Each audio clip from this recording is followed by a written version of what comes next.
Hai guys, kali ini saya mencoba merangkum film yang berjudul Malignant. Film ini dirilis pada tahun 2021. Saya doakan bagi para penonton sehat selalu, dimurahkan rezeki dan diberi umur panjang. Kertas karton pohon anggur, semoga para penonton dapat terhibur. Film diawali di sebuah rumah sakit Simeon Research Hospital 1993. Dr. Florence Weaver sedang membuat sebuah konten video tentang perkembangan sesosok makhluk yang bernama Gabriel. Seorang petugas memberitahu Dr. Weaver bahwa Gabriel telah lepas dari ikatannya dan menyerang semua petugas yang sedang berada di dekatnya. Kemudian Dr. Weaver mengambil tembakan bius milik petugas yang telah diserang dan menembakkan ke arah Gabriel. Setelahnya Dr. Weaver masuk ke dalam ruangan melihat para petugas telah tewas lalu menyuruh mengikat Gabriel kembali. Lalu terdengar suara dari radio. Suara itu mengatakan akan membunuh mereka semua. Dr. Weaver bilang saatnya memisahkan kankernya. We cut out the cancer. Film berlanjut di masa kini. Seorang wanita dengan kondisi hamil yang bernama Madison baru sampai di rumahnya. Lalu ia pun segera masuk ke dalam rumah. Ia pulang dari tempat kerjanya karena kondisinya sedang kurang sehat. Madison melihat suaminya yang merupakan pengangguran bernama Derek sedang asik menonton TV. Kemudian karena ingin istirahat, Maddie pun mematikan TV-nya. Derek pun naik pitam dan langsung mendorong Maddie hingga terbentur dinding. Maddie segera mengunci pintu.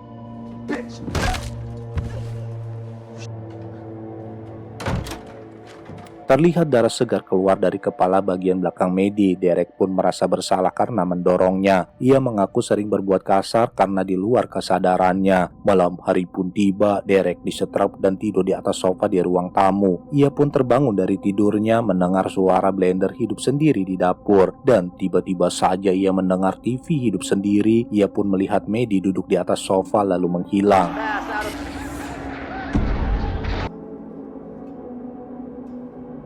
Dan tiba-tiba saja berdiri bayangan hitam di belakang langsung menikam Derek. Derek pun modar. Sementara Maddie sedang asiknya tidur lalu ia terbangun dan keluar dari kamarnya. Mendapati Derek telah tewas dan terlihat lehernya patah.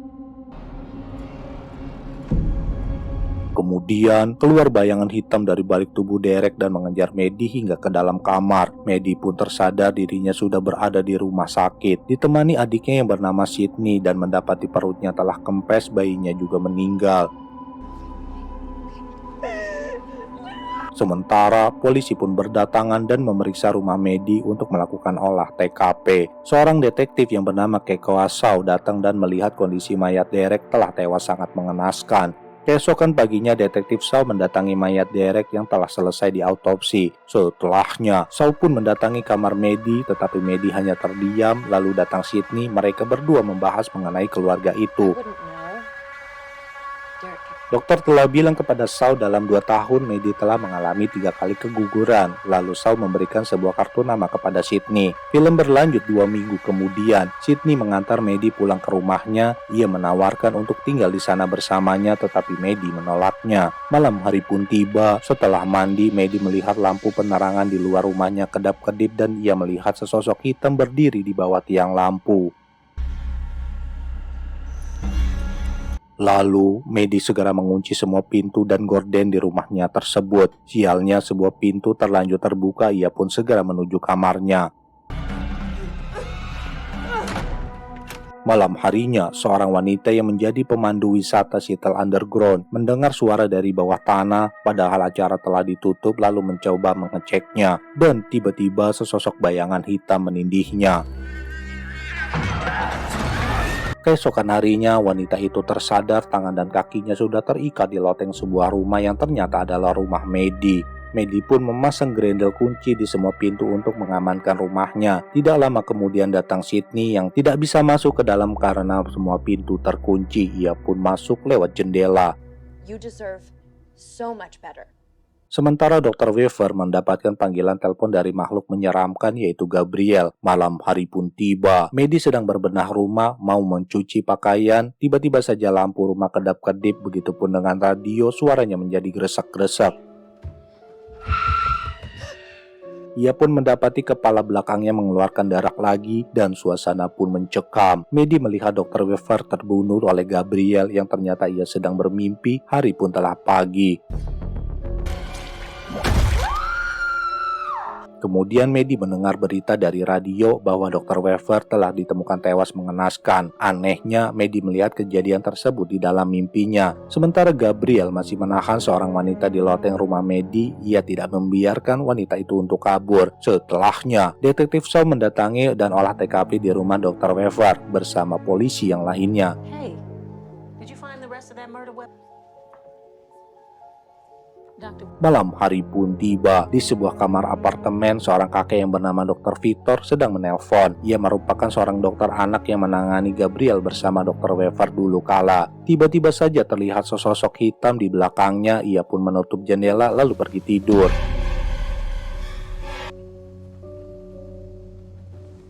Keanehan diperlihatkan kembali. Maddie melihat Gabriel membunuh Dr. Victor dengan menusukkan senjata tajamnya ke lehernya berkali-kali di dalam mimpinya tersebut. Ia pun berteriak dan Sydney pun datang ke kamarnya.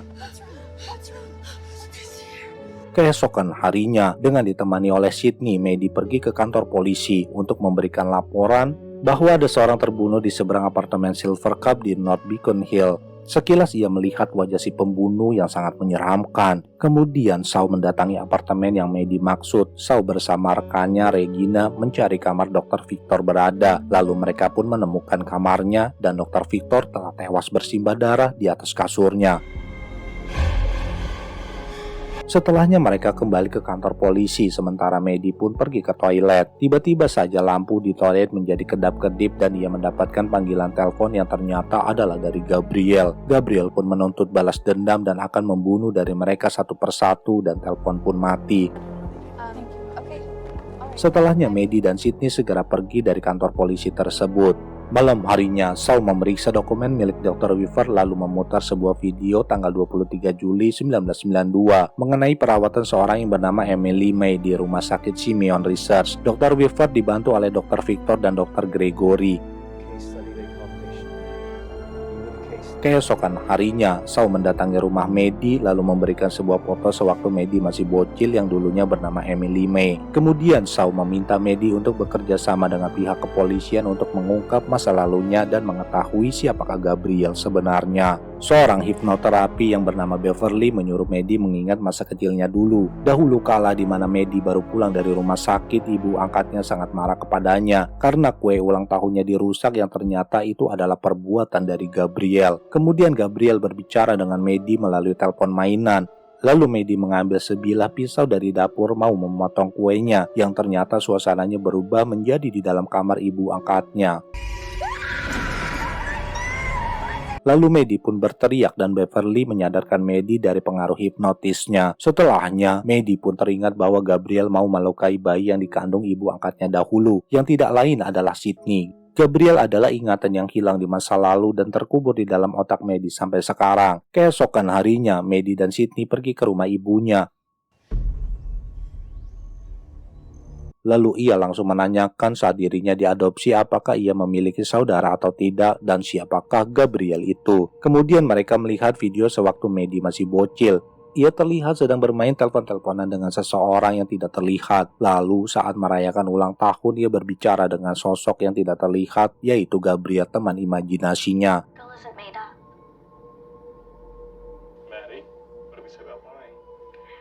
Setelahnya, Maddie sedang gosok gigi di wastafel. Tiba-tiba ia masuk ke dalam suasana di dalam kamar mandi apartemen Dr. Gregory. Kemudian Shaw datang dan masuk ke dalam kamar apartemen milik Dr. Gregory. Mendapati sang dokter telah mati bersimbah darah di bathtub. Dan Shaw pun berkelahi dengan Gabriel lalu mengejarnya.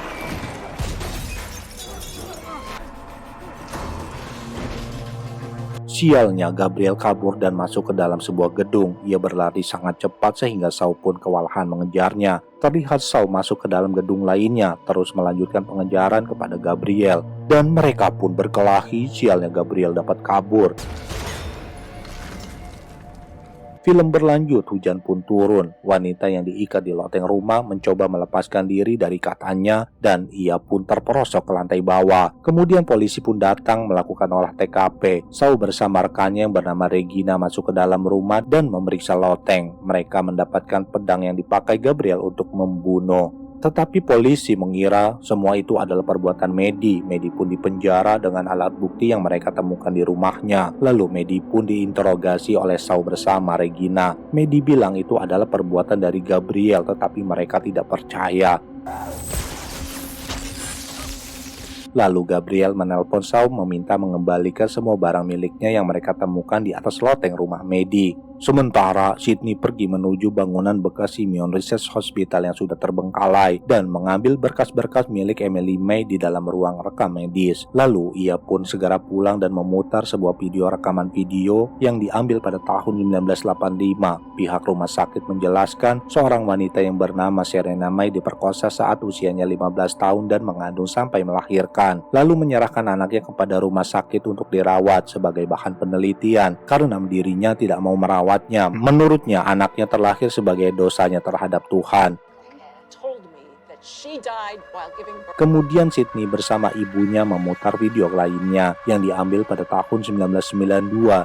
Dalam video tersebut menceritakan akhir-akhir ini Emily berlaku agresif dan seorang dokter di rumah sakit meminta penjelasannya. Ternyata ia mendapatkan bisikan dari Gabriel untuk menyerang seorang yang bernama Bobby. Ia mendapatkan kekuatan dari Gabriel meski tubuh Bobby lebih besar darinya. Emily bilang Gabriel berpura-pura baik kepadanya, tetapi kenyataannya ia adalah iblis yang jahat.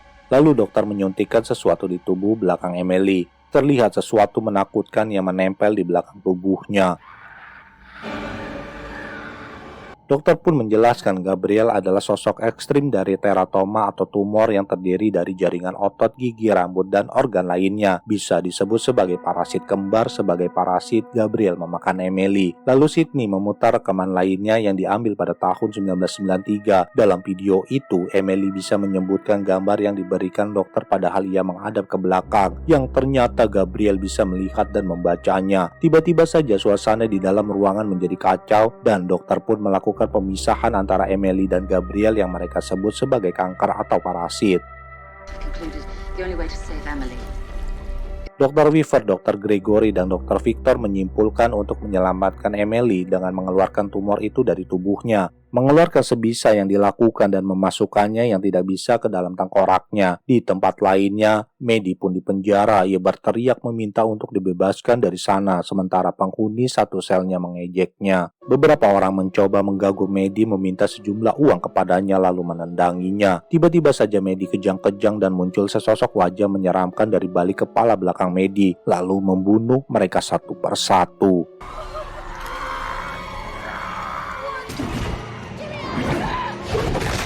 Mereka pun semua ketakutan dan suasana di dalam penjara menjadi kacau. Mereka berteriak histeris, mencoba memanggil petugas untuk membukakan pintu penjara. Seorang petugas datang, sialnya semua penghuni telah dibunuh oleh Maddie. Malahan petugas tersebut juga ikut tewas dan Maddie pun melarikan diri. Kemudian Shaw pun menjenguk wanita yang jatuh dari loteng yang bernama Serena May, yang ternyata adalah ibu kandung dari Maddie atau Emily May. Setelahnya ia kembali ke markas. Sydney mencoba menelpon Shaw dan memberitahunya bahwa Gabriel lah yang mengendalikan Maddie selama ini. Lalu Shaw bersama Regina masuk ke dalam markas. Terlihat para petugas polisi tergeletak tidak sadarkan diri karena diserang oleh Gabriel. Di tempat lainnya, Gabriel masuk ke dalam ruangan barang bukti dan mengambil semua barang miliknya, lalu memakai kostum yang biasa dipakai olehnya dan meninggalkan ruangan itu.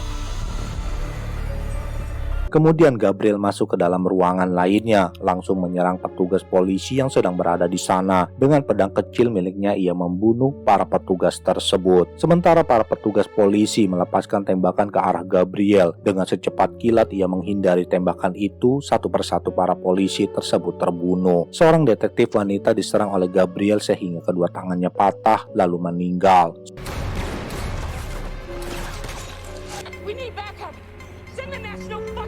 Sementara Shaw mencoba mengingatkan Maddie, lalu mereka pun berkelahi. Sialnya, perut Regina tersayat pisau yang dipegang oleh Gabriel. Gabriel pun melemparkan bangku tepat terkena Shaw dan Regina. Lalu Gabriel pun pergi menuju rumah sakit tempat ibunya dirawat.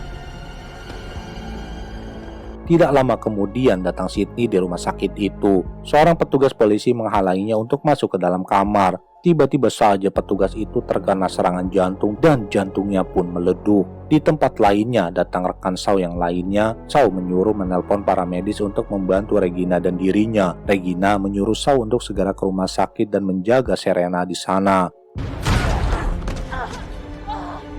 Kembali kepada Sydney, tiba-tiba saja muncul Gabriel di hadapan Sydney mau membunuhnya. Serena pun terbangun dan meminta maaf kepadanya. Seharusnya ia merawat dan menerima kenyataan memiliki putra seperti Gabriel. Kemudian datang Shaw langsung menembak Gabriel. Gabriel pun melemparkan tempat tidur rumah sakit dan menimpa Sydney. Lalu mencoba menembak kepalanya, setelahnya ia membekap Serena hingga tewas. Pada akhirnya Maddie dapat mengendalikan pikirannya yang selama ini didominasi oleh pikiran jahat Gabriel dan menggunakan tubuh Maddie untuk melakukan perbuatan jahatnya. Semenjak saat itu Maddie menjadi manusia seutuhnya dan meninggalkan pikiran-pikiran jahat Gabriel yang berbagi otak dengannya selama ini. Untungnya Sydney pun selamat. Maddie mencoba menyingkirkan tempat tidur yang menimpa Sydney. Sampai di sini film pun berakhir. Saya ucapkan terima kasih, sampai jumpa kembali.